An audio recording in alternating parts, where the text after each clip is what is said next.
Welcome to the University of Nottingham podcast.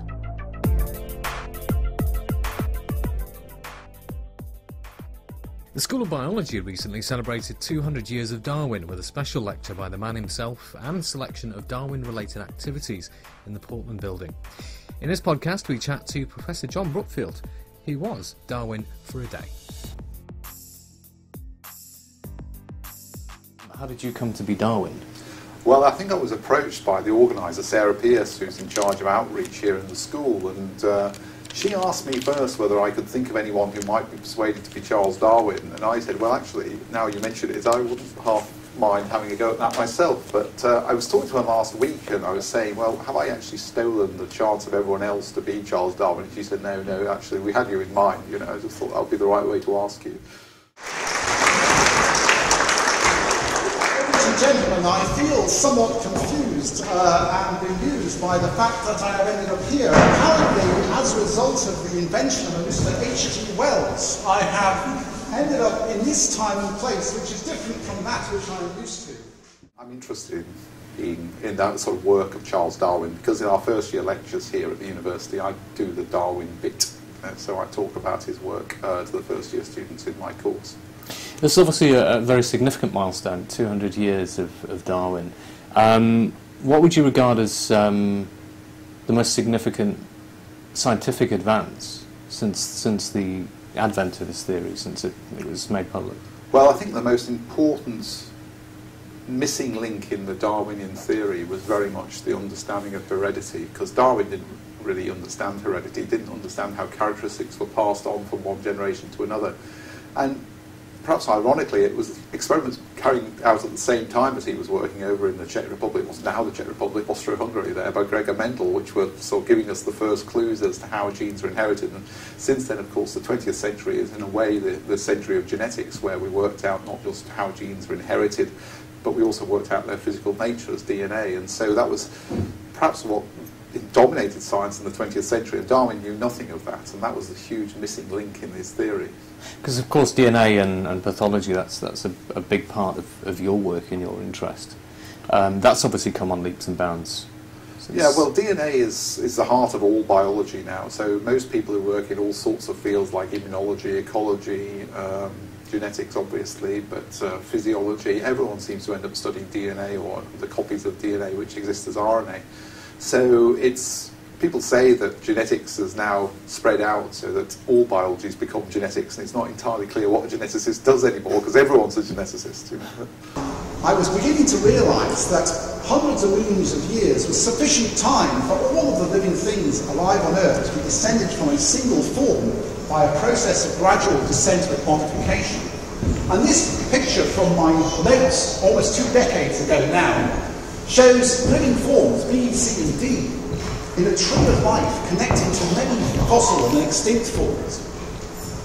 I started to believe that maybe all living things which have ever existed on Earth might have been descended from one primordial form into which life was first breathed.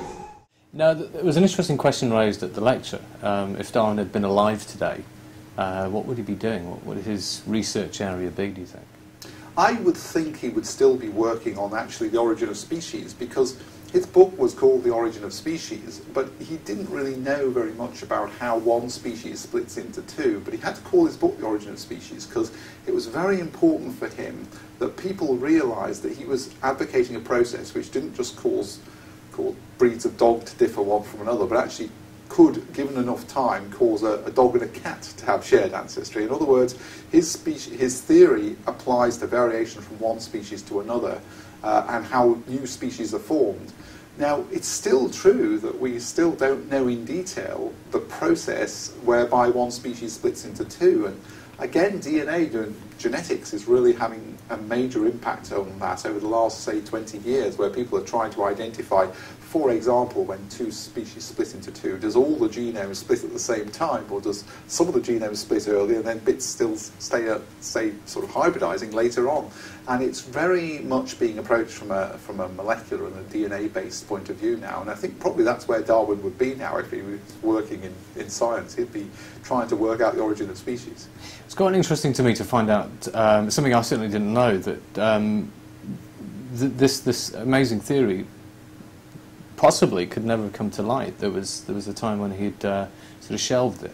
Well, he was a naturally shy person, and he hated controversy, and he had people who were great supporters of his theory, people like Huxley, for example, who got into big debates with opponents of his theory, which in a way which Darwin didn't have the temperament to do. He never wanted to actually give debates about whether his theory was correct or not. He always tried to shy away from that kind of the limelight.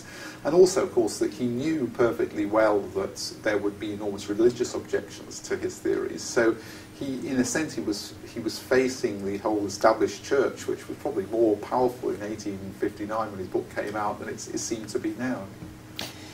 How significant will it be when we look back again in sort of 100 years' time? Where do you hope will be scientifically? Well, I think Darwin will still be seen as an important development. We're moving this. There's always a big debate which goes on about how far you can extend Darwinian ideas. Can you talk about Darwinian evolution of societies, and can you talk about Darwinian evolution of ideas, and so on? And a lot of that probably, I think, is a bit overblown, a bit sort of unrealistic. But clearly Darwinian medicine is becoming a major factor. In other words, one argues not why genes are where they are in terms of disease so much, but just to talk in terms of what is the evolutionary process which has led to our genes being the way they are, and can we interpret the symptoms and the attributes of diseases in those terms? So there's this kind of idea, I think, that the symptoms of a disease are the symptoms of the body trying to deal with it and that sort of thing. So there's quite a lot of what we call Darwinian medicine, whereby evolutionary theories are used to try and explain the symptoms of disease and the causes of disease. And just finally, are you going to follow this up? I mean, are you going to possibly be Darwin again? Do you have any other academics in mind? Well, Mendel was born in 1822, but I'll probably be a bit too old to be him. So he's the next on the list, really. His next big 200 is Gregor Mendel, born 1822.